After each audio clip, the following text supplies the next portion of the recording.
Hello my lovely students, how are you? Last time हमने आपको real number का chapter जो है एनसीईआरटी का क्लास 10 का जो ये चीज़ बताया था, इंट्रोडक्टरी पार्ट बताया था रियल नंबर के बारे में, प्राइम एंड कंपोजिट नंबर के बारे में बताया था। फिर आपको डिविजिबिलिटी रूल्स बताया था कि 2, 3, 5, 6, 5, 7 से किसी नंबर में कैसे डिवाइड होता है, उसका बेसिक कंसेप्ट समझाया था और एक फंडामेंटल थ्योरम ऑफ अरिथमेटिक्स बताया था। फंडामेंटल थ्योरम ऑफ अरिथमेटिक्स क्या बताया था कि अगर कोई कंपोजिट नंबर है, तो उस कंपोजिट नंबर को you can right in the form of the product of prime numbers. यानी कि जैसे 6 है तो you can write 2 into 3 prime number into prime number. 20 है 2 इंटू 5, तो प्राइम नंबर के प्रोडक्ट के रूप में किसी भी कंपोजिट नंबर को लिखा जा सकता है। ये फंडामेंटल थ्योरम ऑफ अरिथमेटिक्स बताया था। फिर प्राइम फैक्टराइजेशन बताया था। फिर आपको एचसीएफ और एलसीएम के बारे में बताया था। वो प्राइम्स बताए थे, यानी वैसे दो नंबर जिनका हाईएस्ट कॉमन फैक्टर या हाईएस्ट कॉमन डिवाइजर 1 होता है, को प्राइम नंबर्स कहलाते हैं। जैसे 7, 5, 8, 3, ये सब जो है आपको को प्राइम्स थे जो है। उसके बाद अब कुछ एक्सरसाइज के हमने क्वेश्चंस आपको बताए थे एनसीईआरटी के।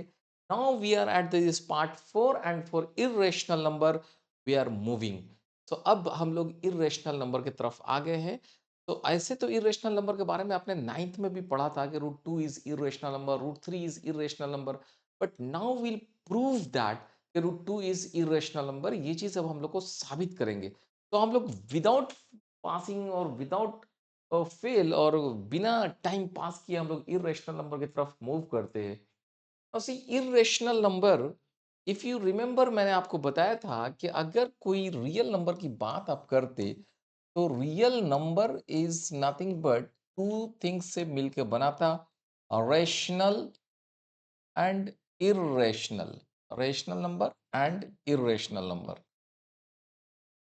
सो रैशनल नंबर क्या था? जो नंबर जैसे p बाई क्यू फॉर्म में लिखा जा सकता था। p is integer, q also integer, but not equal to zero. जैसे 1, 2, 3, 4 ये सब चीजें, zero, okay, -1, -2, -3, 2 dot dot dot dot, 2/4, 2/3, 1/2, -7/5, -4/9। ये सारे नंबर that is integer by integer. Integer by integer लोग बोल रहे थे रेशनल नंबर। लेकिन इरेशनल नंबर के बारे में क्या बोल रहे थे कि वैसा नंबर जो p बाई क्यू फॉर्म में नहीं लिखा जा सकता है। इरेशनल नंबर के बारे में क्या बोल रहे हैं? The number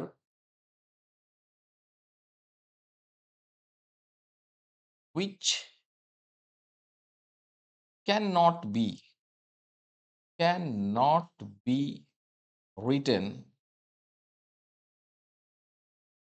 in form of p by q, where p and q belongs to integer and q not equal to 0। हम लोग ये बोल रहे हैं कि इरेशनल नंबर वो नंबर है जिसको p बाई क्यू फॉर्म में नहीं लिखा जा सकता। तो अब आप पूछेंगे सर, इरेशनल नंबर के बारे में बताइए कि इरेशनल नंबर कौन कौन सा है जिसको p बाई क्यू फॉर्म में नहीं लिखा जा सकता है। तो अब हम क्या कहते हैं, अब आपको थोड़ा-सा समझाने की कोशिश करते हैं कि अगर हमारा इर्रेशनल नंबर है, जैसे एग्ज़ाम्पल के तौर पे मैंने आपको बताया कि इर्रेशनल नंबर जैसे √2 है, √3 है, तो आप बोलेंगे इसको sir p by Q form में क्यों नहीं लिखा जा सकता है? इंटीजर बटा इंटीजर में क्यों नहीं लिखा जा सकता है? मैं आपको एक छोटा-सा एक एग्ज़ाम्पल दे रहा हूँ। इफ यू सी दिस 1.2, तो आप इसको क्या लिख सकते हैं? यू कैन राइट 1.2 में ये 1 को हटा के 10 हो गया, तो ये हो गया 12/10, 2 से काट के ये 5 हो गया, ये 6 हो गया, तो ये हो गया 6/5। इसको तो आपने लिख दिया, इंटीजर बटा integer. This you can written integer, that is this 6 divided by integer, that is this 5, this integer is not 0। तो 1.2 एक ऐसा नंबर है, डेसिमल नंबर है, इसको तो आपने इंटीजर बाय इंटीजर फॉर्म में लिख दिया, तो definitely you can say sir it is rational.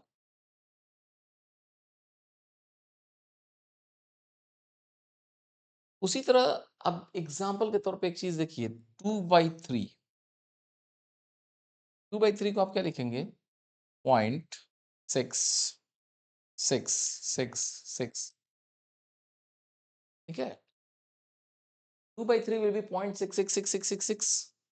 अब यहाँ पे देखिए क्या है, अगर आप इन चीज़ों से ऐसे वापस भी आ सकते हैं, इसको आपने क्लास 9 में ज़रूर पढ़ा होगा कि 0.6666 से हम लोग 2/3 पे कैसे वापस आएँगे।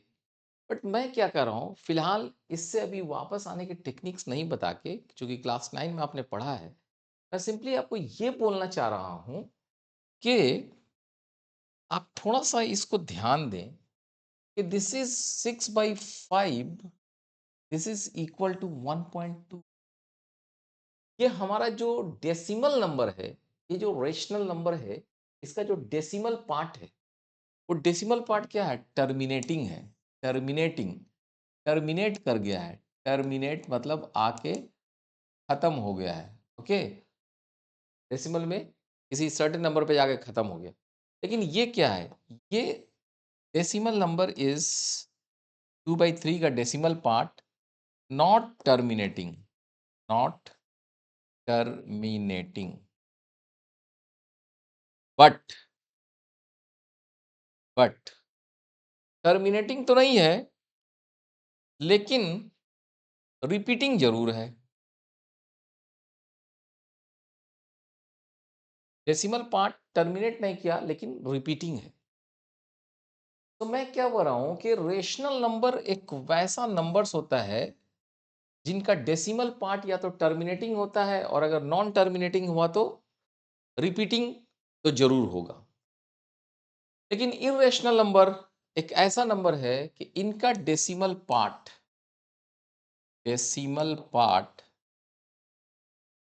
या decimal form is neither terminating nor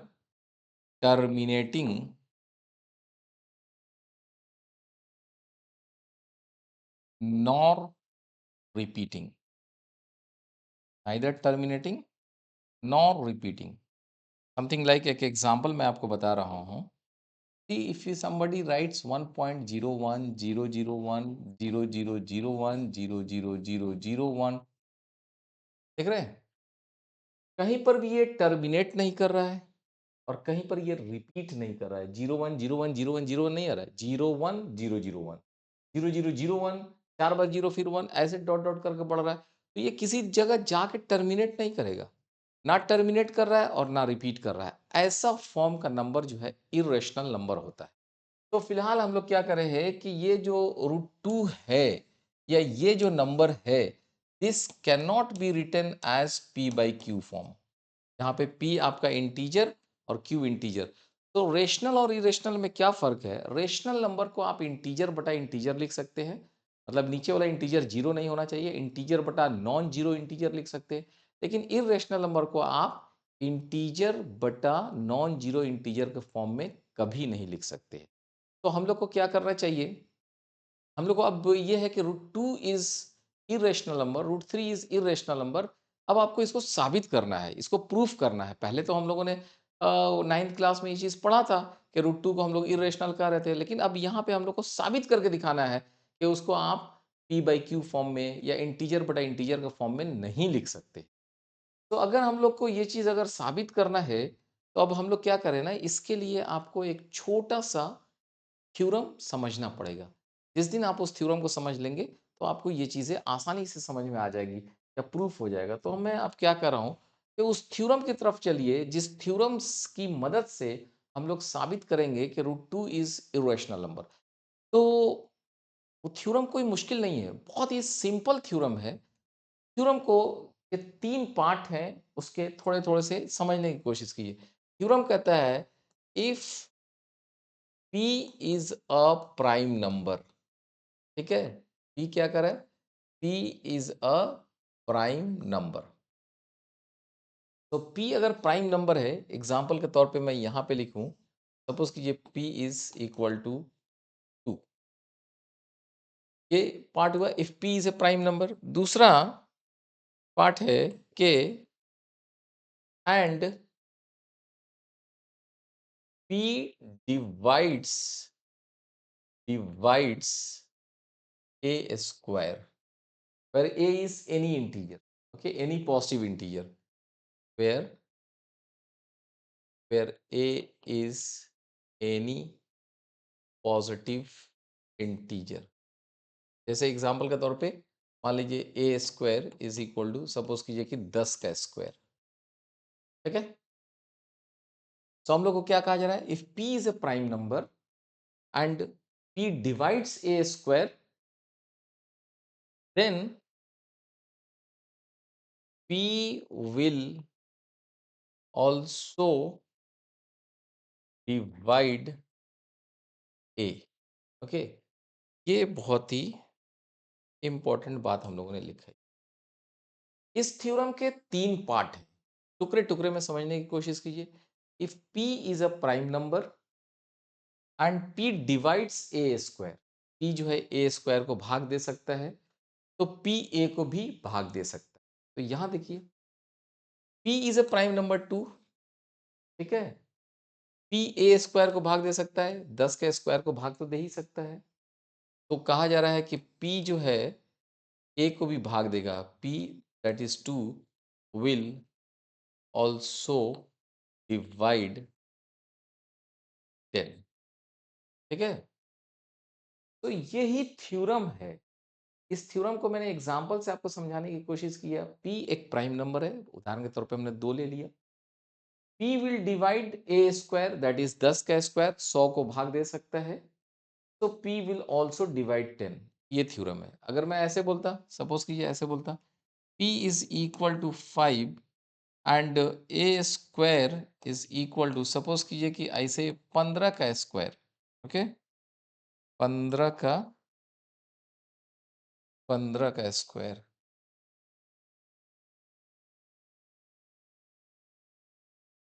तो p 5 है, तो क्या वो 15 के स्क्वायर को भाग दे सकता है? दे सकता है, क्योंकि 15 का स्क्वायर क्या हुआ, 15 मल्टीप्लाइड बाई 15, मतलब 15 15 या 225, 5 से उसमें भाग लग जाएगा। तो कहा ये जा रहा है कि p is equal to 5 will also divide 15। p जो है a को भी भाग देगा, ठीक है। यहाँ पे a की जगह पे क्या है, 15। तो ये हमारा थ्योरम का एक एग्जाम्पल के through we are suppose to illustrate it, जो है इसको हम लोग प्रूफ भी करेंगे, हम लोग आपको इसको साबित भी करेंगे। उससे पहले अगेन मैं थोड़ा सा और आपको एग्जाम्पल के से ही समझाने की कोशिश कर रहा हूँ। लेट्स मूव, और पहले एग्जाम्पल समझते हैं, फिर हम लोग जो है आते हैं इस जगह पे। सपोज कीजिए जब हमने आपको बोला था कि p is equal to 2 divides 10 square, ठीक है। तो हमने कहा कि p विल ऑल्सो डिवाइड 10, मतलब ये a है, this is a square, this is my a। Now let's come, how you can right this 10 square, इसको आप कैसे लिख सकते हैं। मान लीजिए कि जो a है, अब मैं उल्टा चलने की कोशिश कर रहा हूं, आपको समझाने की कोशिश कर रहा हूं कि आप समझिए इसको कि हम लोग कैसे लिख रहे हैं। हम लोग कह रहे हैं कि मान लीजिए a आपका 10 है, तो 10 को आप लिख सकते हैं ना 2 इंटू 5, क्या लिख सकते हैं, 2 इंटू 5। ए स्क्वायर क्या लिख सकते हैं, a square is equal to 10 गुना 10 बराबर 2 गुना 5 गुना 2 गुना 5, 2 बार रिपीट किए। अब मैं आपसे ये पूछना चाहता हूँ, ये ए स्क्वायर है, ए में कितने फैक्टर्स हैं, 2 है, 5 है, 2 है, 5 है। प्राइम फैक्टर्स कौन है, 2 है और 5 है, ऑल्दो 2 का पावर भी 2 है, 5 का पावर भी 2 है। अगर कोई आपसे कहता है कि ए स्क्वायर को डिवाइड करने वाला एक प्राइम नंबर बताइए, क्या पूछता है कि ए स्क्वायर को डिवाइड करने वाला एक प्राइम नंबर बताइए, ए स्क्वायर को डिवाइड करने वाला एक प्राइम नंबर बताइए। तो आप क्या कहेंगे कि डेफिनेटली ए स्क्वायर को डिवाइड करने वाला प्राइम नंबर वो होगा जो इनमें से कोई एक होगा, आइदर दिस और दिस। होगा ना? या तो 2 होगा या 5 होगा। इसके अलावा और तो कोई नहीं होगा। अगर आप 2 को लेते हैं तो यू कैन से कि ए में 2 एक फैक्टर है। Okay, what you can say? If you से दिस वन इज ए और दिस इज आल्सो ए, और आप कह रहे हैं कि 2 एक ऐसा नंबर हमने बताया जो इस ए स्क्वायर को भाग दे सकता है। 2 can divide divide a square, मतलब यहाँ पर इस चीज़ को, then we can say we can say 2 is a prime factor of a। बोल सकते हैं ना? सोच के देखिए। हम लोग बोल रहे हैं कि 2 can divide a square, 2 can divide this A square, so we can say 2 is a prime factor of a, 2 इसका एक प्राइम फैक्टर जरूर होगा। अरे भाई, जब 2 जो है ए का प्राइम फैक्टर है ही, तो जब 2 ए का प्राइम फैक्टर है तो डेफिनिट बात ये है कि अगर ये आप लिखते हैं कि 2 ए का प्राइम फैक्टर है, तो ये तो डेफिनिट बात है ना कि 2 will divide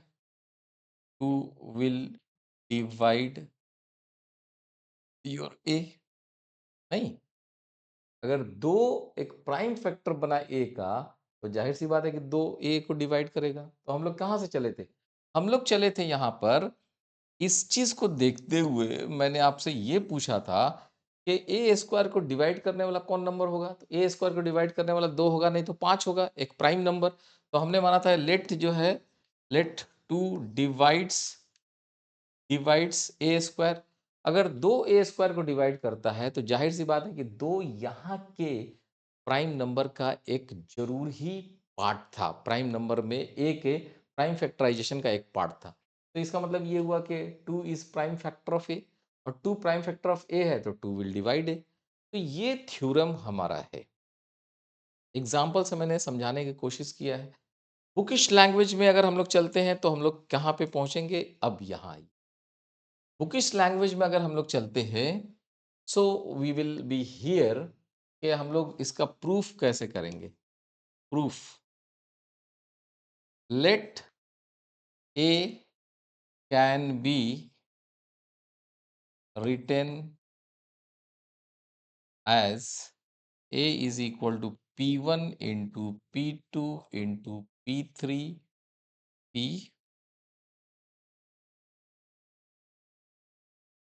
P3 into Pn। A can be written as P1 into P2 into P3 dot dot dot dot Pn। मतलब प्राइम नंबर गुना प्राइम नंबर गुना प्राइम नंबर प्राइम नंबर। क्यों भाई? क्योंकि हम लोग जानते हैं फंडामेंटल थ्योरम ऑफ अरिथमेटिक्स कहता है ना कि any composite number can be written as prime product of the prime numbers. तो प्राइम गुना प्राइम गुना प्राइम गुना प्राइम प्राइम प्राइम हम लोग यहाँ कर दिए। अब आप सोचिए कि ए स्क्वायर के बारे में हम लोग क्या कह रहे हैं। Now we can write your a square. Okay, so we can write a square is equal to a into a. We can write this is equal to P1 into P2 into P3 into Pn into P1 into P2 into P3 Pn। Okay, तो a prime prime prime prime prime prime prime prime prime prime prime. Okay, अब हम कह रहे हैं कि p is a prime number, p is a prime number, p is a prime number which divides p, then हम कह रहे हैं if a prime number p is a prime number which divides p, एक ऐसा prime number सोचिए जो इसको भाग दे रहा है। हम लोग क्या बोले थे, 10 का एग्जांपल लिए थे, 2 गुना 5, 2 गुना 5, 10 का स्क्वायर, और हम लोग बोले थे कि सोचिए इसमें एक ऐसा नंबर जो 10 के स्क्वायर को भाग दे रहा है।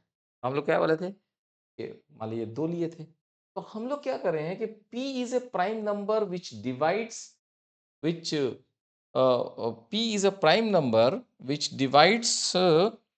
your divides your a square. Okay, p is a prime number which divides a square. a square को, ये जो a square ये पूरा चीज लिखा हुआ है, उसको एक ऐसा नंबर p है जो डिवाइड कर रहा है। तो आप बोलेंगे, जानते हैं क्या, आप बोलेंगे सर वो जो प्राइम नंबर p है, जो प्राइम नंबर p है, वो इन्हीं में से कोई एक होगा। समझ रहे हैं, इन्हीं में से कोई एक होगा। जैसे यहाँ पे हम लोग क्या बोल रहे थे कि इसको 2 डिवाइड करता है, 2 कैन डिवाइड अगर 10 स्क्वायर, तो हम लोग बोलेंगे कि वो 2 इन्हीं में से कोई एक होगा। या अगर 5 डिवाइड करता है इसको, तो 5 इन्हीं में से कोई एक होगा। तो हम लोग क्या कर रहे हैं, p इन्हीं में से कोई एक होगा। तो वी से दैट, या say we can say that p is one of p1 और p2 और p3 और pn। p इन्हीं में से कोई एक होगा। क्लियर है, p इन्हीं में से कोई एक होगा। अगर p इन्हीं में से कोई एक होगा, तो इसका मतलब क्या है, ये क्या था, ये तो हमारा a है, ये तो मेरा a है। अगर p इन्हीं में से कोई एक है, तो p यहां पे एक फैक्टर के रूप में है, एक प्राइम प्रोडक्ट के रूप में है। अगर p इन्हीं में से कोई एक है, तो p a का प्राइम फैक्टर है, इसलिए p a को भी डिवाइड करेगा। We can say that p is one of this, so p will also divide a। ठीक है, p will also divide a। p जो है अगर इन्हीं में से कोई एक है, तो p a का एक फैक्टर है, और इसलिए p जो है a को भी डिवाइड करेगा।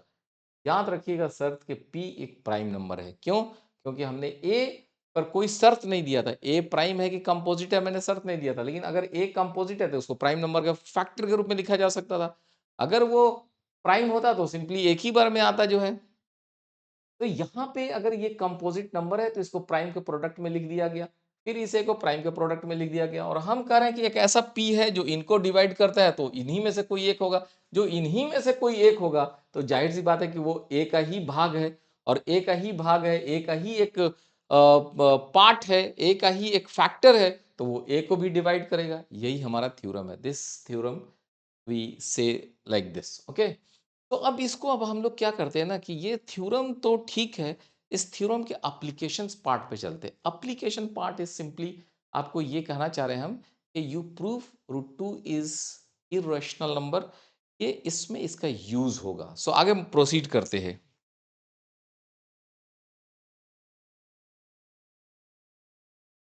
तो अब हमारे पास ये क्वेश्चन है कि prove that root two is irrational number, ये साबित करना है कि रूट टू इरेशनल नंबर है।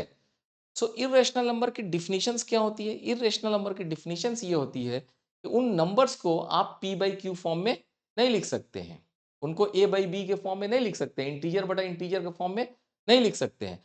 तो अगर ऐसे सवाल अगर आपको आते हैं कि आपको साबित कीजिए root two is irrational number, root three is irrational number, root five is irrational number, तो आपको सवाल बनाने के लिए क्या करना चाहिए, वो उसको मैं यहाँ पे आपको समझाने की कोशिश कर रहा हूँ। तो देखिए क्या स्टेप्स आपको लेने चाहिए, स्टेप बाय स्टेप इसको याद रखिए। First step, step number 1, let root two is rational number.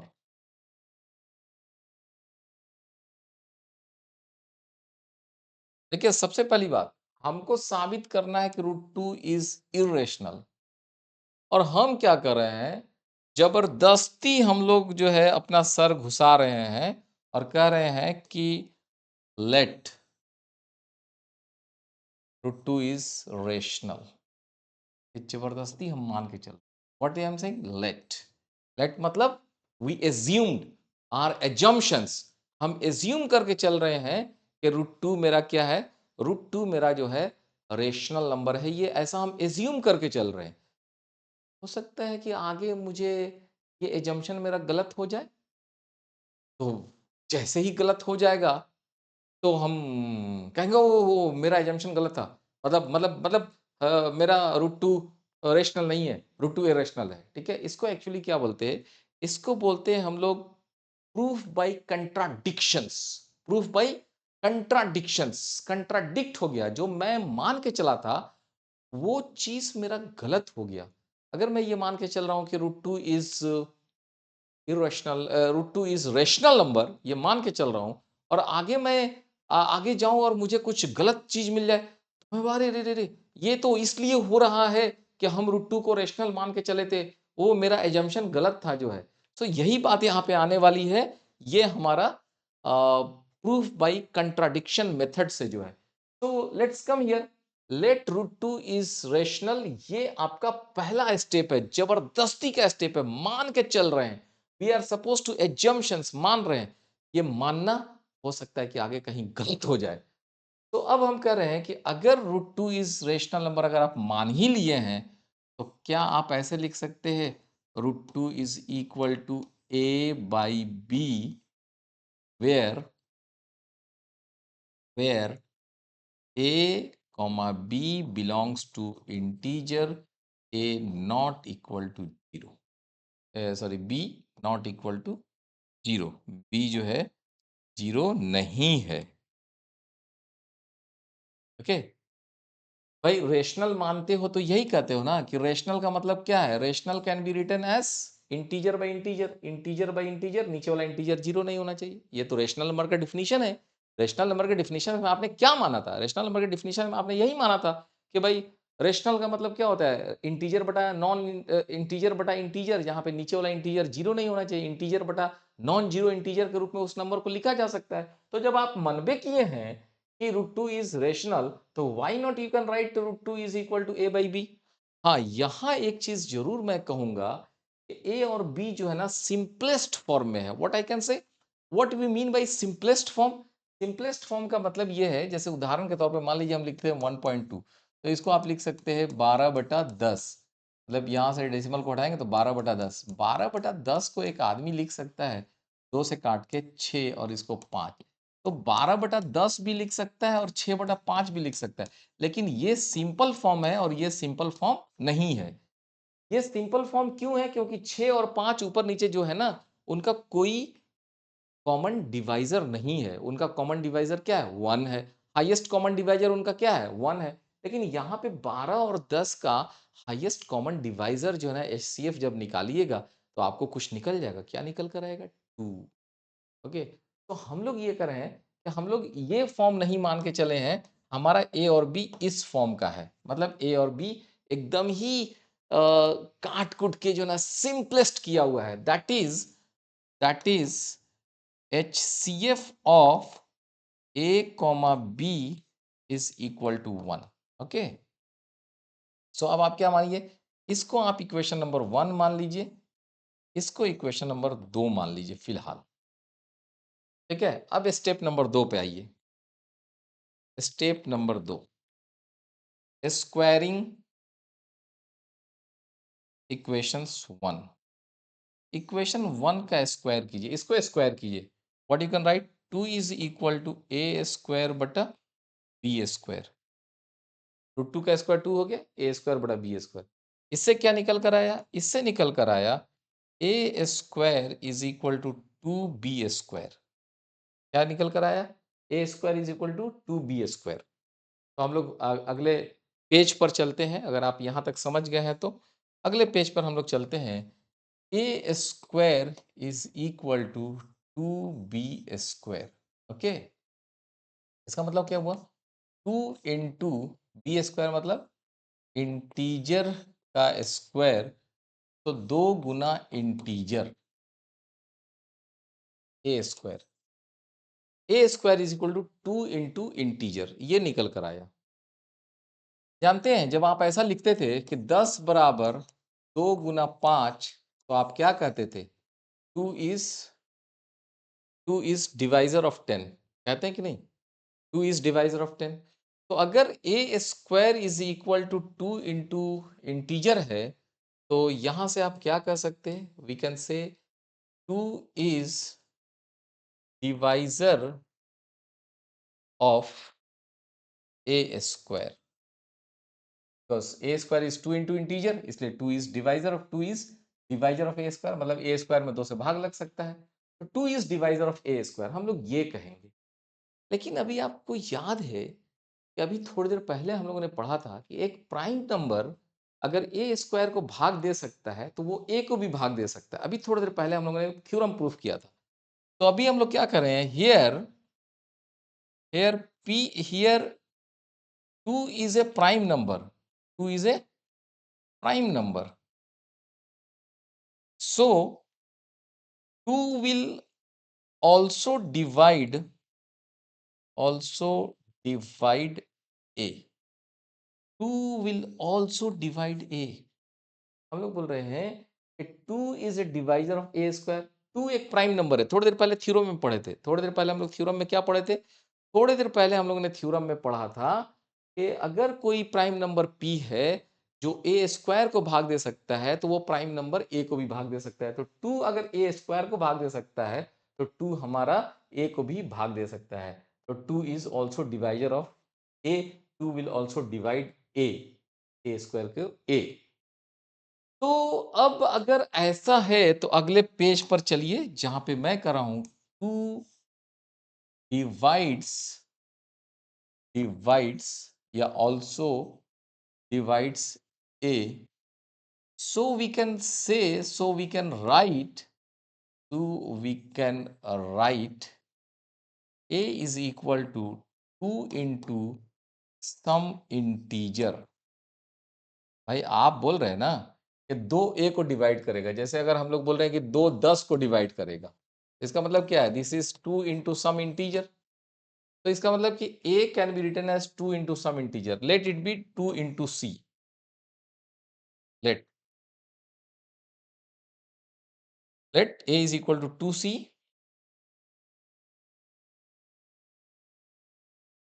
let a is equal to 2c, where c is some integer, c belongs to integer, some integer, कोई दिक्कत नहीं।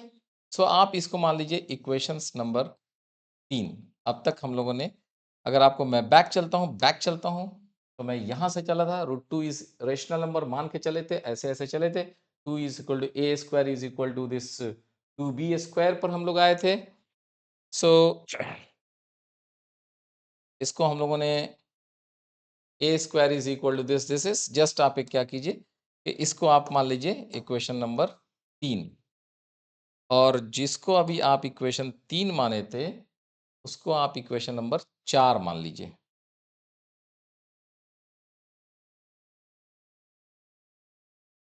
ठीक है, तो 3 को देखिए, 3 में क्या था?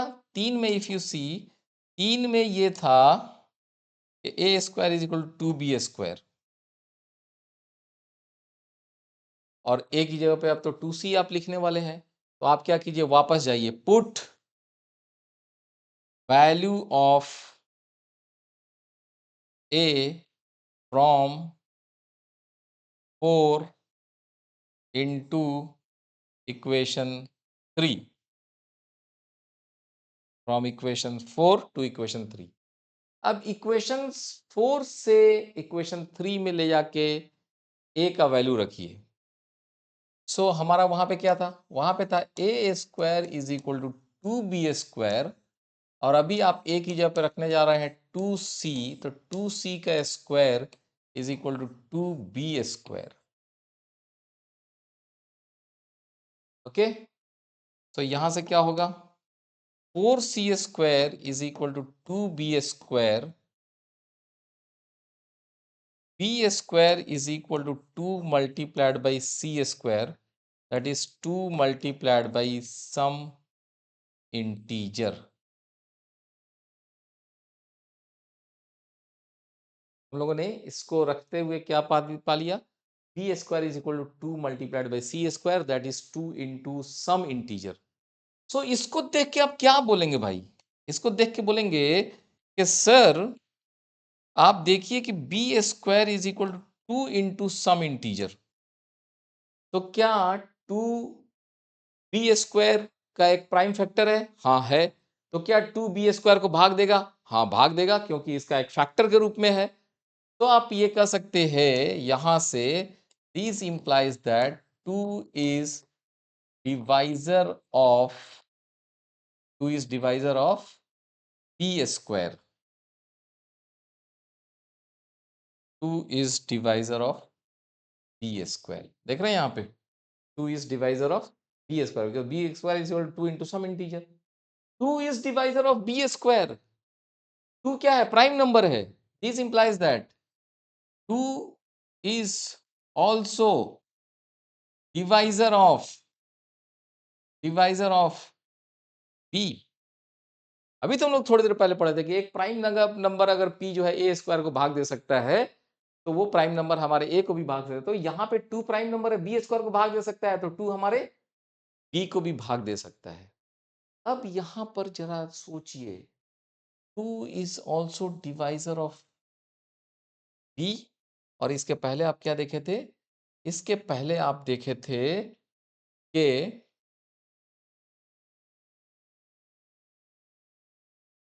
2 इज डिवाइजर ऑफ a। देख रहे हैं, यहां पे आपको मिला था 2 इज डिवाइजर ऑफ a, और यहां पे क्या आपको मिल गया? यहां पे आपको मिल गया 2 इज डिवाइजर ऑफ b। तो हम लोग क्या कह सकते हैं? We find here we find here that 2 is divisor of A as well as B। तो A को भी भाग दे सकता है और दो B को भी भाग दे सकता है। But from equation number, let's see, equation number 2 पर देखिए।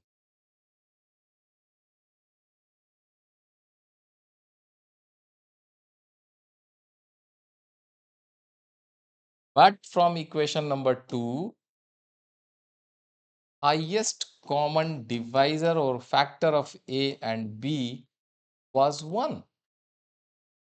देखिए, ये आपने मान के चला था, हाईएस्ट कॉमन डिवाइजर ऑफ ए और बी जो है एक होगा। आपने शुरू में लिया था कि √2 is equal to a by b, जहां पे ए और बी जो है इंटीजर्स है, और ए और बी के बीच में कोई भी कॉमन नंबर नहीं है, कॉमन डिवाइजर नहीं है।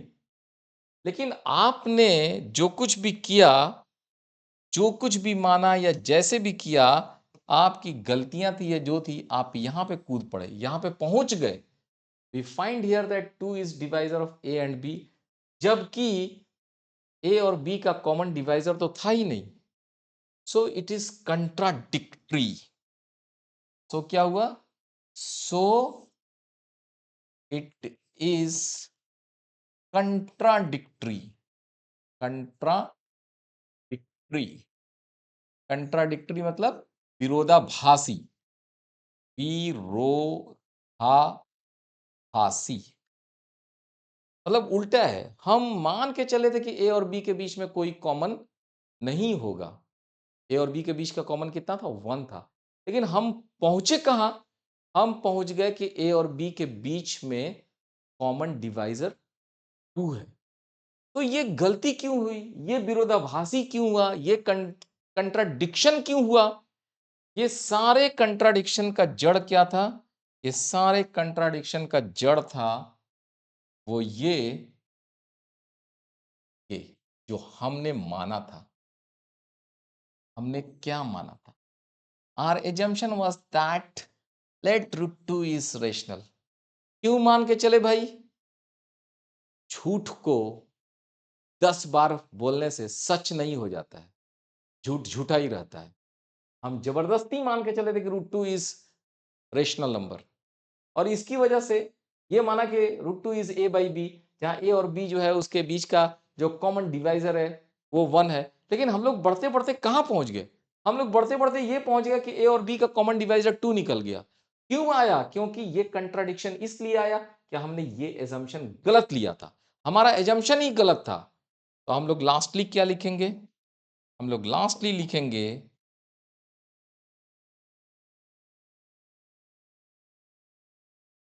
that divisor of this is 2, but from this it is because our assumption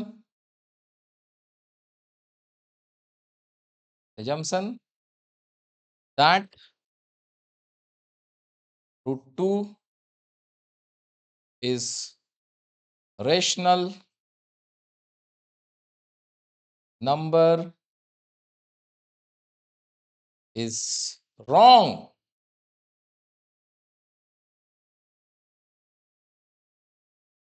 It is because our assumptions that √2 is rational number is wrong. Hence hence it is proved that √2 is irrational. Okay, ये हमारा साबित हो गया। इसको हम लोग बोलते हैं method of contradiction, proof by contradiction. Contradiction से हम लोगों ने इसको प्रूफ किया है कि हमारा जो है ये कंट्राडिक्शन से ये चीज हमारा प्रूफ हुआ कि हमारा √2 जो है इरेशनल नंबर है। ठीक है, मैं इस चीज को एक फटाफट रिकैप में आपको फिर से रिपीट करके बता देता हूं ताकि आपको एग्जाम्स में गलती ना हो और आप फटाफट बना सके। अगर आपको √2 को प्रूफ करना है √2 इज इरेशनल, तो आप क्या करें? आप पहला चीज माने कि √2 इज रेशनल। ये हमारा लेट, ये पहला मेरा एजम्पशन होगा। This implies that √2 is equal to a by b, जहाँ पे a और b का highest common divisor of a and b is equal to 1। a b belongs to integer, b not equal to 0। यहाँ पे squaring कीजिए, 2 is equal to a square बटा b square. This implies that a square is equal to 2 into b square. So 2 divides divides divides a square. This implies that 2 divides a. This implies that a is equal to 2c।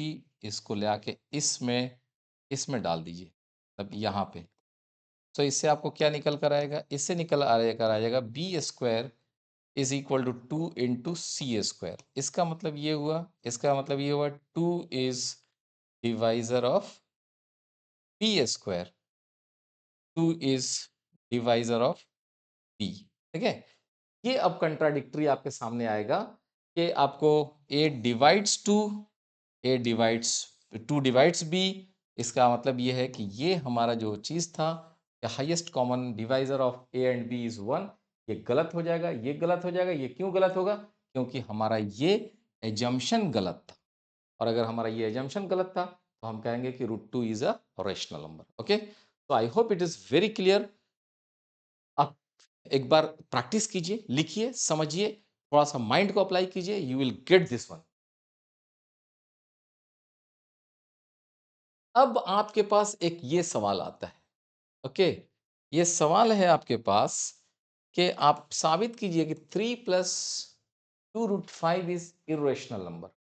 तो हम लोग क्या करेंगे, इसको भी by method of contradictions चलेंगे। हम लोग क्या करेंगे, ये थोड़ा आसान है। Let 3 plus 2 √5 is rational. अगर ये रेशनल है तो हम ये कह सकते हैं, this implies that 3 plus 2 root 5 is equal to a by b, where a comma b belongs to integer, b not equal to g. ठीक है, हम लोग को इस सवाल को ऐसे सॉल्व करना है कि हम लोगों ने मान के चलेंगे कि लेट दिस इज रेशनल। ये भी कंट्राडिक्शन मेथड से आएगा। अब आप क्या कीजिए, यहाँ पे क्या कीजिए कि आप इसको यहीं पे छोड़ दीजिए और इस 3 को ले आके इधर घटा दीजिए। So 2 root 5 is equal to a by b minus 3। So this is equal to a minus 3b divided by b.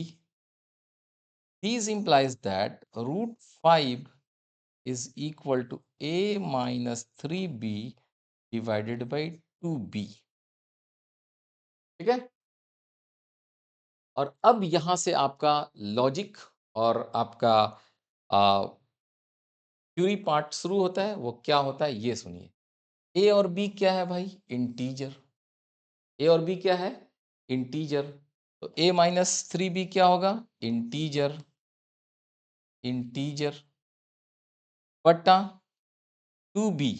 B अगर इंटीजर है तो ये भी integer.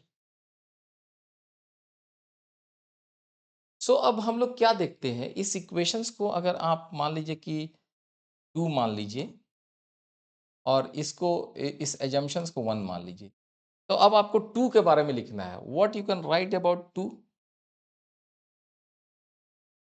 You can write about 2, we see from equations 2 that root 5 is irrational and a minus 3b divided by 2b integer bata integer is equal to rational, and irrational is equal to rational. Irrational is equal to rational number. कैसे भाई? क्योंकि अभी तो आप देख रहे थे irrational और rational कैसे। root 5 is my irrational और this is rational. ओके, सो हम लोग लिखेंगे it is wrong.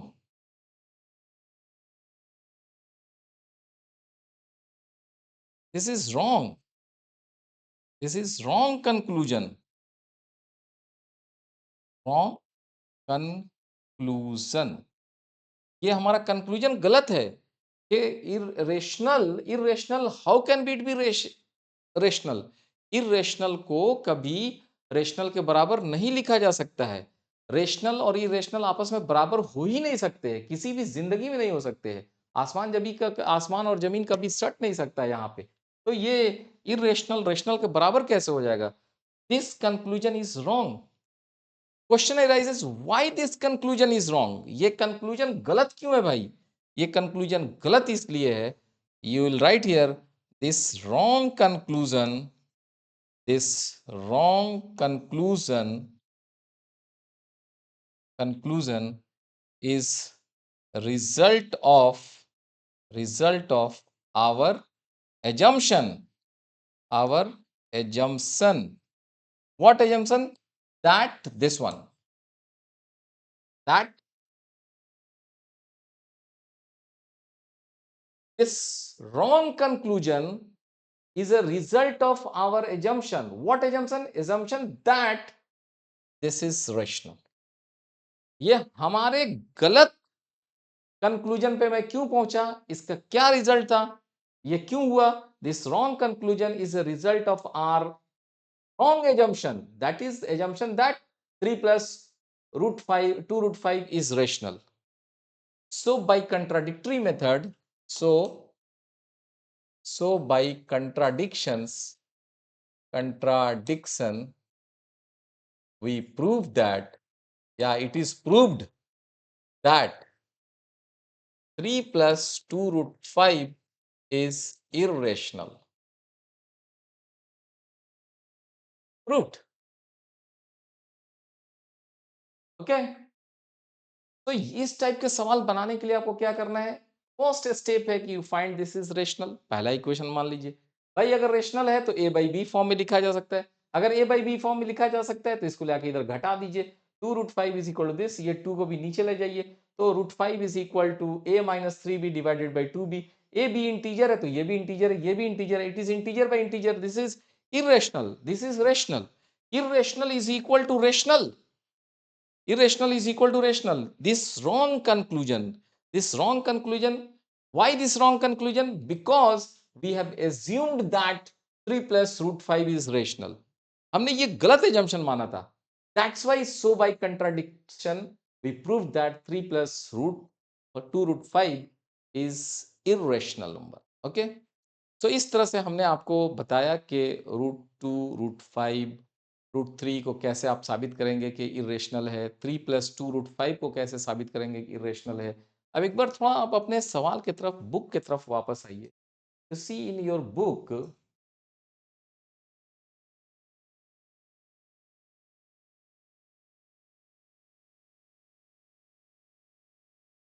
yes, in your book, sorry,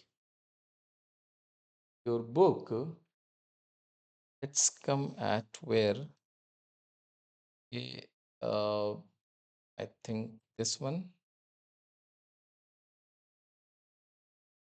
this chapter, okay? So if you come here, this is your chapter number 1.2,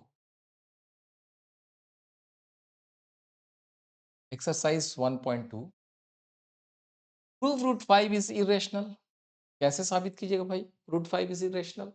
वही method, √5 को आप rational मानते हुए a by B करके चलते जाइए और आप फाइनली क्या पाएंगे कि a और b का कॉमन डिवाइजर क्या निकल कर आ जाएगा,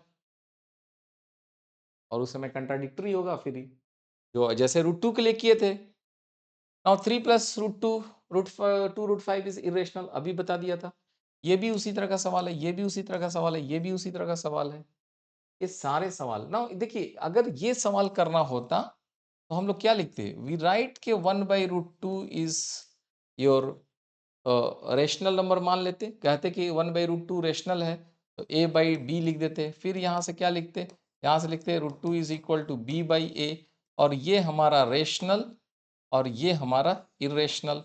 और फिर हम लोग बोलते कि हमारा एजम्पशंस गलत था, इसलिए हम जो है इस जगह पे पहुंच गए, 1/√2 जो हम रेशनल माने थे वो रेशनल नहीं है बल्कि इरेशनल है। यहाँ पे आप शॉर्टकट यूज कर सकते थे, यहाँ पे आपको फिर से दोबारा नहीं जाना है कि √2 को जो है आपको इरेशनल प्रूफ करने की जरूरत है। आप मान के चलिए कि √2 इरेशनल आप मान के चल रहे हैं। जैसे इस सवाल में मैंने क्या किया, इस सवाल में मैंने क्या किया, इसको हम लोगों ने रेशनल माना और √5 is equal to some integer by integer आया था, तो हम लोगों ने बता दिया कि irrational is equal to rational, जो हमारा एजम्पशन ये गलत कंक्लूजन है क्योंकि हमने इसको रेशनल माना था। तो इस तरह से देखिएगा तो ये सब सवाल खत्म हो गए, इसमें सवाल में कहीं पे जान नहीं है, सारे सवाल आपके बन चुके हैं। सो इस तरह से हमने आपको एक तरह से देखिए तो रेशनल नंबर के चैप्टर्स को, मतलब you can say real number के चैप्टर्स में जो भी थ्योरी था और जो आपके एक्सरसाइज के क्वेश्चंस थे 7.1 और 7.2 को भली भांति आपको बता दिया है। बट अब मैं आपसे पूछना चाहता हूं कि what will be the next, if you see what is the next, next के बारे में क्या है? तो नेक्स्ट के बारे में आपको ये कहना है कि अगला video lecture will be on next chapter, that is NCERT के ही पैटर्न से हम चल रहे हैं। आप किसी भी बुक से फॉलो कर सकते हैं, बट एनसीईआरटी के पैटर्न के हिसाब से the next chapter is your chapter number 2, and that is nothing but polynomial, polynomial. So इस पॉलिनोमियल चैप्टर को अगला हम लोग क्लास में अगले लेक्चर्स में स्टार्ट करेंगे। तब तक के लिए मैं आपको ये बोल रहा हूँ कि जो ये हम लोगों ने आपको पढ़ाया, जो वीडियोस हैं 1 2 3 4, ये चारों वीडियोस को आप अच्छे तरीके से देख लीजिए। मैं कहता हूँ आपको कि और कहीं भी आपको पढ़ने की ज़रूरत नहीं होगी, आपको और कांसेप्ट भी बहुत क्लियर हो जाएँगे रियल नंबर के बारे में जो अब तक हमने आपको पढ़ाया है। अगर फिर भी कहीं पर डाउट रहता है, आप कमेंट बॉक्स में लिखिए, हम आपको आप हमारे मोबाइल नंबर पे जो हमारे साइट पे दिया हुआ है, उस पे आप व्हाट्सएप करिए कि सर ये कन्फ्यूज़न है, मैं उसको दूर करूँगा। तो नेक्स्ट विल बी पॉलिनोमियल के लिए आप तब तक वेट कीजिए और अगला क्लास पॉलिनोमियल वीडियोस देखने के लिए थोड़ा सा आप भी रिवाइज कर लीजिए और फिर पॉलिनोमियल को अगला वीडियो देखिए। तब तक के लिए थैंक्स, बाय।